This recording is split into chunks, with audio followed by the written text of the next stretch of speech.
When you lose to somebody, you don't know what to do sometimes. Well, I mean, not committing crimes. That's number one. You're not having any unsupervised contact with minors. And honestly, before you get involved in somebody's life with children, you need to get your life together, who already has chaos in her life and can't even take care of her own children. I could revoke you and send you to prison for up to 20 years. There are consequences for actions. You're on deferred adjudication. Pick up the phone, call somebody. I'm not feeling well. Do your homework. This might be one of the dumbest back-to-back court moments I've seen in a while. First, a guy tries to explain missing probation by blaming something that happened years ago. Then, right after that, we watch a registered offender get kicked out of court-ordered treatment because he tried to cheat the program that was literally keeping him out of jail. Two grown men, two chances to do the bare minimum, and both somehow make it worse for themselves. You could just feel the judges in both cases losing patience in real time. Let's dive in. Can I have parties announced for the record for the state? Daniel Escobar from the state of Texas. Orlando Ruiz for the defense. And are you Mr. Aguilar? Yes. Are you the same Adam Edward Aguilar who was placed on deferred adjudication in 2022 for the offense of unauthorized use of a vehicle on January 9, 2023 for a period of 4 years? Is that you? All right, state. Violated condition number 4 in Baird County, Texas. The defendant, Adam Edward Aguilar, the then and there, failed to report to the supervision officer as directed for the months of February and March 2023 in violation of condition number 4. How do you plead to that? True or not true? True.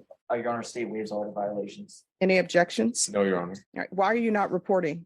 Well, to be honest, I had 2 jobs going on, and I started helping my fiance and my girlfriend with the kids. So a lot of stuff got on my road. So I started. You need to speak up. I started helping my girlfriend with her kids, and I had 2 jobs going on. I would do landscaping in the morning, and I would do pizzas at night. And then sometimes I had to walk from work, and it would be a 3-hour walk from Eisenhower to Sacred College. So a lot of stuff was getting overwhelming. So the time I feel like it wasn't really important, but I know it is. My freedom is, but my family is too. How could you not think this is important? Well, at the time, like I said, it was a lot going on. So, and then the loss of my parents. So it's just a lot of things that go on. When did the loss of your parents occur? Well, my mom was in 2019, but So you were placed on probation in 2023. yeah, but the case I got was in 21. No, but you were placed on probation in 2023, and you're saying your mom passed in 2019. Using a tragedy from years ago to explain why you skipped probation last month just doesn't add up to me.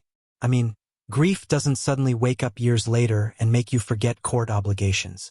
I mean, this feels less like pain and more like reaching for whatever excuse sounds serious enough to shut the judge up.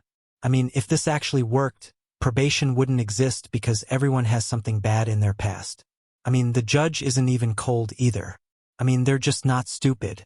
I mean, this is pretty much one of those moments where silence would have been smarter than talking. Clip 3. This second guy somehow managed to mess up the one thing designed to keep him out of jail here. Court order therapy is not optional as part of the sentence obviously, and cheating the program means you're not actually participating, which defeats the entire point of being there too. The judge isn't even mad about the paperwork. I feel like they're just mad because this tells them the risk hasn't changed at all. If you can't take treatment seriously, the court has no reason to trust you in public. This isn't school, and it's not about getting credit.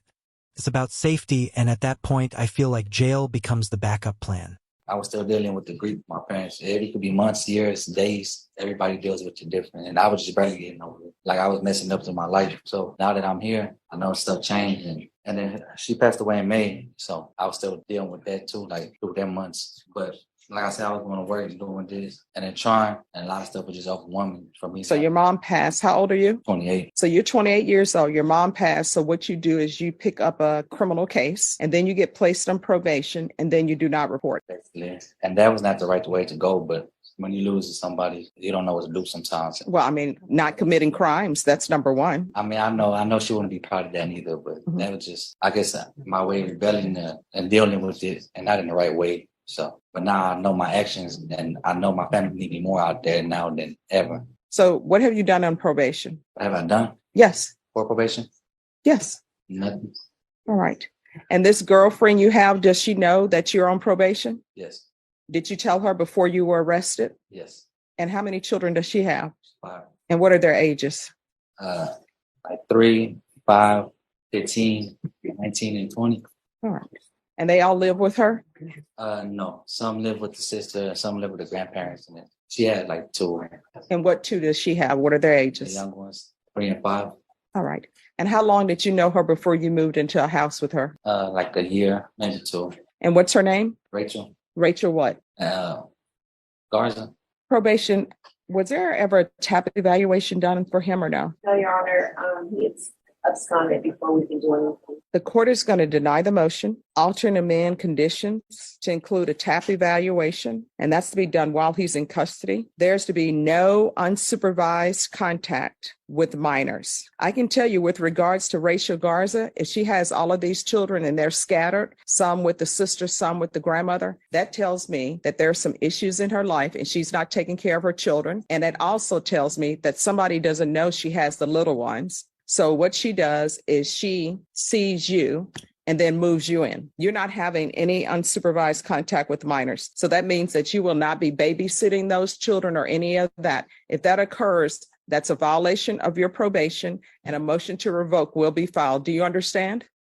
And I'm going to want field visits 1 time per month, random. And we're going to do the UA hotline until further notice. Is there anything else from either side? No, Judge. No, Your Honor. Probation, is there anything else that he needs? Yes, Your Honor, I just want to make the court aware that you attempted to do field visits. However, the address on file that we have, it was not a good address. So we need to get a good address. And I would like to ask the court if we could do the weekly reporting for at least 30 days to. Yes, we're going to do weekly reporting until further notice. You're going to provide them with an address that you live at. If you provide them with the incorrect address, probation, file a motion to revoke. Do you understand? Yeah. You are not to be address hopping because you are what people call on paper, and people need to know where you are.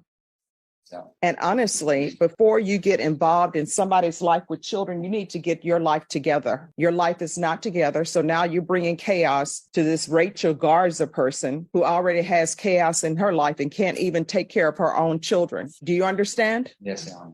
And from here on out, you need to ask yourself, whenever you make a decision, whether or not that could result in you going to the state jail facility for 2 years. If it is, you need not do it. If it's a maybe, you need not do it. Do you understand? Yes, Your Honor. All right, we're off the record. What's that mark on your face? I don't know. Probably the sheets from Bexar County. Well, I'm sorry, what? Probably the sheets from Bexar County. They don't Probably wash the what from Bexar County? the sheets. The sheets? Thank All right, you need to get that checked out. Yes, ma'am. All right, good luck to you. Thank you, Judge. You're welcome. Can I have parties announced for the record for the state? Travis Banks, the state of Texas. Defense? Kim Gonzalez for Shannon Locke. And are you Paul Andrew Martinez? Yes, sir. All right, do you have any objection to this attorney standing in for Mr. Locke? No, Your Honor. To the attorney, what is your relationship to the firm? I'm an associate with the Locke Law Group, Your Honor. All right, thank you. State, do you have any objections to this attorney being here as opposed to Mr. Locke? No, Your Honor. All right, I'm showing you what's entitled Motion to Enter Adjudication of Guilt and Revoke Community Supervision. Violated condition number 15B on or about the 13th day of April 2023 in Bexar County, Texas. The defendant, Paul Andrew Martinez, did then and there fail to comply with the instructions of the Bexar County Community Supervision and Corrections Department sex offender program, and that the defendant was suspended from Martinez Counseling Services in violation of condition number 15B. How do you plead to that? True or not true? True, Your Honor. State, And the state will waive and abandon the further allegation. any objections to the state's waivers? No, Your Honor. Did you understand by pleading a violation of 15B, the court could find it true, grant the motion, find you guilty, and sentence you up to 20 years in prison and up to a $10,000 fine? Do you understand? Court will find 15B true. Is there an agreement? Your Honor, the agreement and the state's recommendation, should Your Honor choose to follow it, is that the defendant begin treatment with a different counselor, and I think defense will be able to provide that counselor's name to the court, that the state ISF cognitive track be held in abeyance, and he has 30 days to get started with that new counselor. Is that the agreement? That is, Judge, and we're just asking that the conditions be altered and amended to reflect that he be allowed to seek treatment with Mark Harris as a provider for this particular treatment that's required of his probation. All right. And is this Mark Harris approved by probation? We will need to his, practice, but there's no objection at this point for him to other.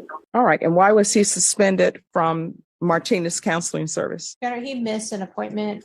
He had been under the weather and he is working. And so he had worked and gone home and not been feeling well and slept. He overslept, Judge. So he understands the magnitude of repercussions that comes with, but he is still working and trying to just give himself the best opportunity with a schedule that he can have some more control over, Judge. All right. So probation, is there a missed appointment? Your Honor, it is notated that on January 31st, he began his offender counseling with the counseling services of Brenda Martinez. On March the 1st, 2023, he was placed on zero tolerance for 6 months for not following the treatment contract and group rules. States that the defendant failed to complete required scheduled assignments, assessments, failed to show up on time for scheduled meetings, and had several unexcused absences for him to conspire with a group member to approve his homework. This second guy somehow managed to mess up the one thing designed to keep him out of jail here. Court-ordered therapy is not optional, is part of the sentence, obviously, and cheating the program means you're not actually participating, which defeats the entire point of being there too. The judge isn't even mad about the paperwork. I feel like they're just mad because this tells them the risk hasn't changed at all. If you can't take treatment seriously, the court has no reason to trust you in public. This isn't school, and it's not about getting credit, it's about safety. And at that point, I feel like jail becomes the backup plan. On April 5th of 2023, the defendant failed to show up for his scheduled group session with his counselor, which resulted